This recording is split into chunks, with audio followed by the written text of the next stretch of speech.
Our scripture this morning is from Exodus 19, 1-8. On the third new moon after the Israelites had gone out of the land of Egypt, on that very day they came into the wilderness of Sinai. They had journeyed from Rephidim, entered the wilderness of Sinai, and camped in the wilderness. Israel camped there in front of the mountain. Then Moses went up to God. The Lord called to him from the mountain, saying, "Thus you shall say to the house of Jacob, and tell the Israelites, you have seen what I did to the Egyptians, how I bore you on eagle's wings and brought you to myself. Now therefore, if you obey my voice and keep my covenant, you shall be my treasured possession out of all the peoples. Indeed, the whole earth is mine, but you shall be for me a priestly kingdom and a holy nation. These are the words that you shall speak to the Israelites." So Moses came, summoned by the elders of the people, and set before them all these words that the Lord had commanded him. The people all answered as one, "Everything that the Lord has spoken, we will do." Moses reported the words of the people to the Lord. Pastor Rob.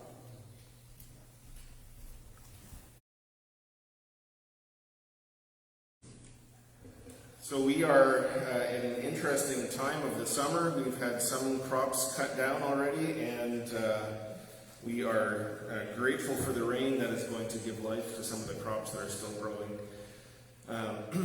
So my goal for the summer was to tell mountain stories. I've already been hearing some of yours, and it's fantastic, both to hear the stories that resonate. We've had similar experiences on our hikes and in our camping trips, and the stories that happened to one person that couldn't happen to the rest of us. The story that we have today, the scripture reading that Laura just finished from Exodus, is a story from not just an event in history, but a formative journey for the people of Israel. And I know some of you have had trips, even camping trips and hiking trips, where you're a little ways into the trip and you already know, okay, I will not go back to my life after this trip as the same person that I went into it. Even if it's just a vacation, even if you're just unplugging from everything for a little while, you get the opportunity to start over again. All of the things that were weighing you down, all of the stresses and the anxieties that build up over the course of a year, you've already started to feel those break down on the hike. You have already started to rethink things, and you know things are going to be different. So here on this particular trip, we have a people who are wandering away from a certain part of their journey, and they're arriving at a new destination. They're arriving at a new place where they will be a new people. So we know the stories well, right? If you've been to Sunday school, you know these stories because they are central to the identity of the people of Israel. And you've probably met people in your life who camping and hiking are central to their identity. And it kind of shapes who they are. But we sometimes remember this story, the Mount Sinai story from the Bible, as the time when they got the 10 Commandments. And after this, they had rules to follow, and then they were going to be a rule-following people. But that's not really the whole story, especially for us as adults who like to push back against the rules. And in the past couple of years, we've gotten a pretty good sense of who in our lives like to follow rules and who like to push back. And sometimes you need people to push back against the rules to say, hey, hold on, if all of us do this, we're going to be missing out on something. And you also need people to say, hey, if all of us push back against the rules, here's the dangers that we're going to face together. But if we look at this story, the story of Israel, as as a journey, as a kind of a hike that we are familiar with, then we start to kind of connect some of these dots in new ways that aren't necessarily connected to rules. So, the people have arrived at Mount Sinai, but where are they coming from? Well, they are, it says, this is the third month anniversary of the Israelites leaving Egypt. They were slaves in Egypt. That was their identity. That was all that they knew for themselves. That is all that they thought was possible for who they are. And then God intervened. God heard their cries. God heard their suffering and sent Moses. And Moses had gathered them together, convinced them that leaving was possible, convinced them that God still loved them, and had led them out into the wilderness. Had led them out of their identity as slaves, and told them that a new identity was possible. And in this passage, God is already beginning to tell them about their new identity. That they will be a kingdom of priests. They're going to have their own kingdom. They're going to be their own people. They're going to make their own decisions. That's who they're going to be. And this is who they were, but where are they now? And some of us find ourselves in that position when we're on hikes or even in our day-to-day lives. Who are we now? I know where I came from, and I have a pretty good sense of where I'm going, but who am I now?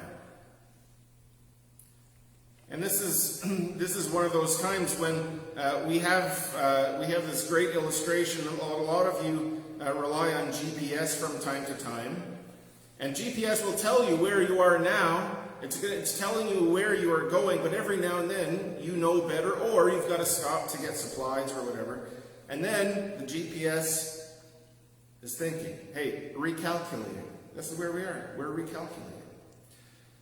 Some of you have told me your stories of when you were recalculating.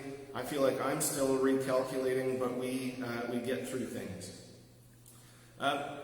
This time in the wilderness is a fascinating story for the people of Israel because they've come from something terrible. They are on their way to something fantastic, but they sometimes bicker and moan as though where they are now is still somewhere terrible, as though they have forgotten.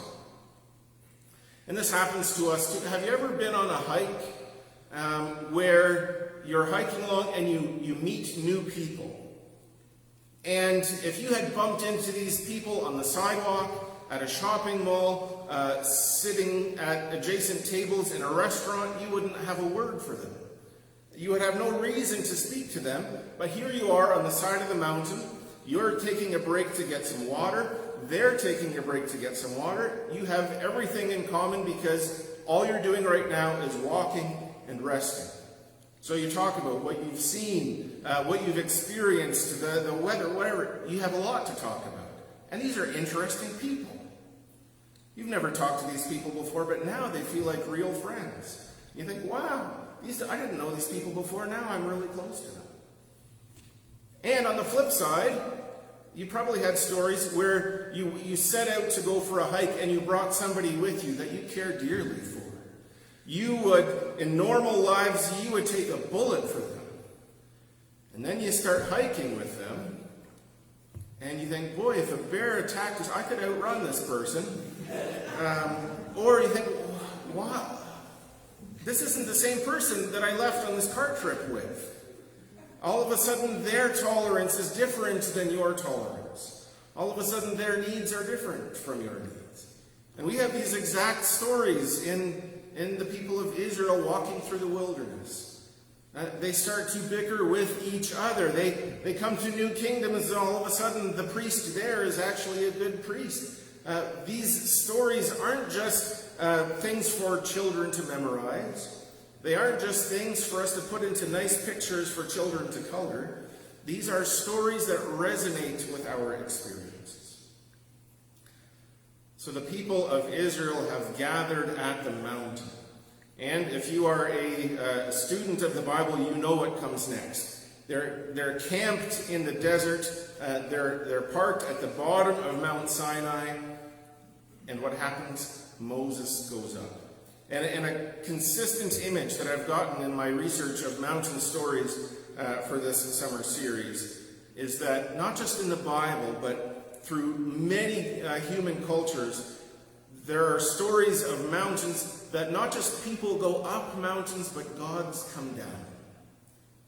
So Moses isn't just going up into the mountain to think. Moses is going up into the mountain to encounter God, to speak to God for the people, and to have God speak to Moses to the people. So here is Moses. And what is he doing? He's furthering this process of identity. The people have come from Egypt where they were slaves. Whose rules did they follow? Egyptian rules. Whose leadership were they under? Egyptian leadership. Now, where they're going now, there's a chance that they could say, hey, we are free of rules, we can do whatever we want now. But that's not going to be the story. That wouldn't be the best kind of story. Some of us have done that. We were children, and then we grew up, we were able to leave home for the first time, and then we moved out, and we didn't have to follow Mom's rules about clothes. We didn't have to follow Dad's rules about curfew. We could do what we wanted. Well, pretty soon, we wanted to invite somebody over, and the house, the apartment, whatever, it was a mess. Well, and then we had to share the apartment with somebody else. And then all of a sudden, my freedom from rules clashed with your freedom from rules. And then there's a maturing process that says, okay, we have to come up with a schedule. Who's going to cook when? Who is going to clean when? To what standards? All of this you work out as you mature, as you figure out what has to be. So then the people of Israel are in that precarious position.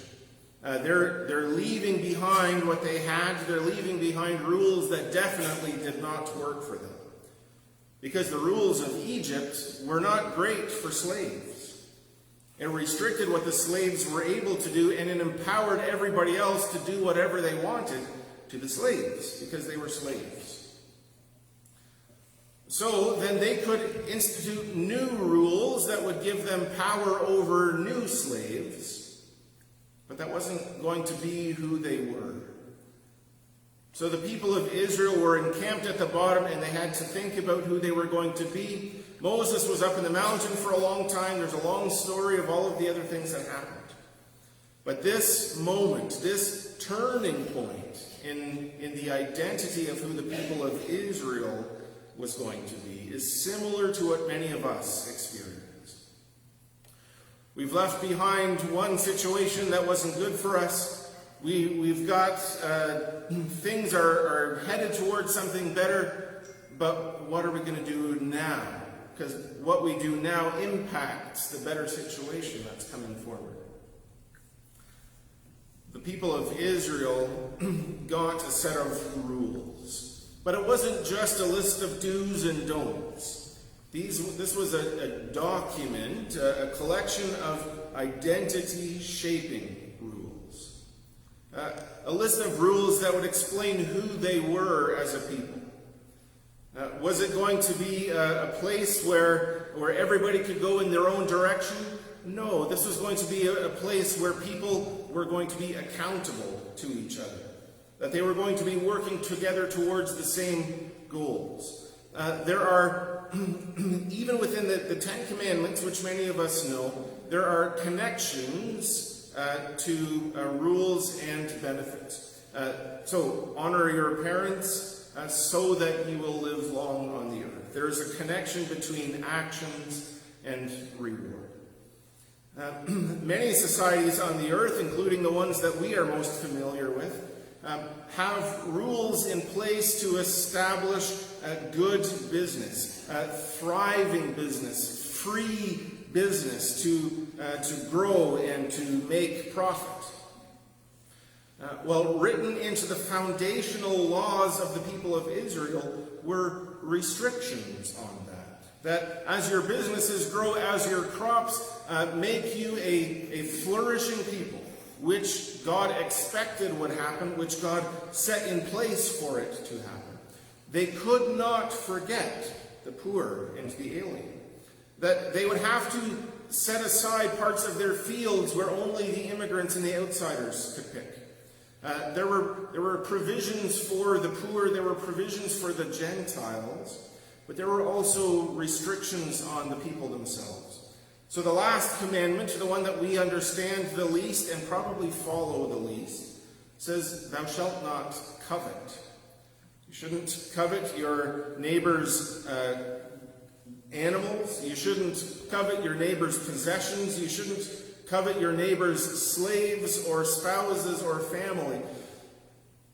This word covet isn't one that we use in our regular conversations.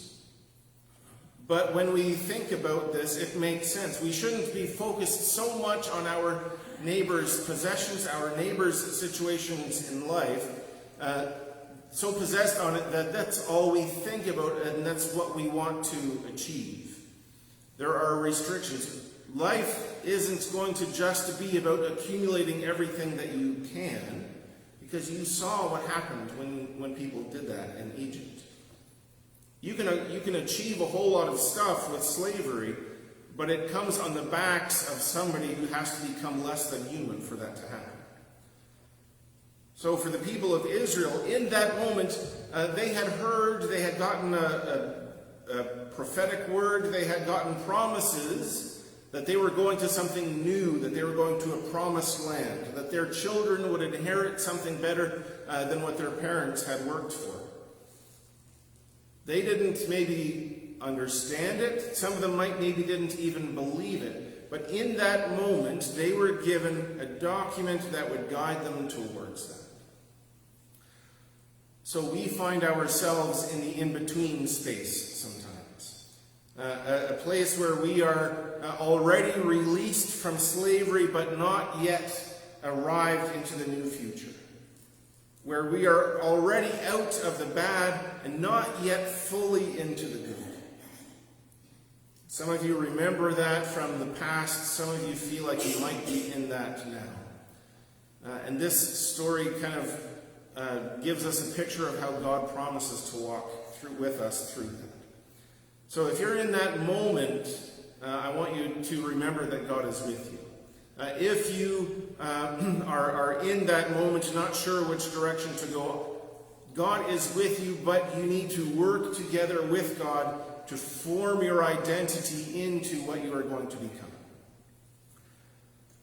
If that moment is in the past and you're already reveling in the promised land of your present, that's fantastic. Then you get to share that story with other people.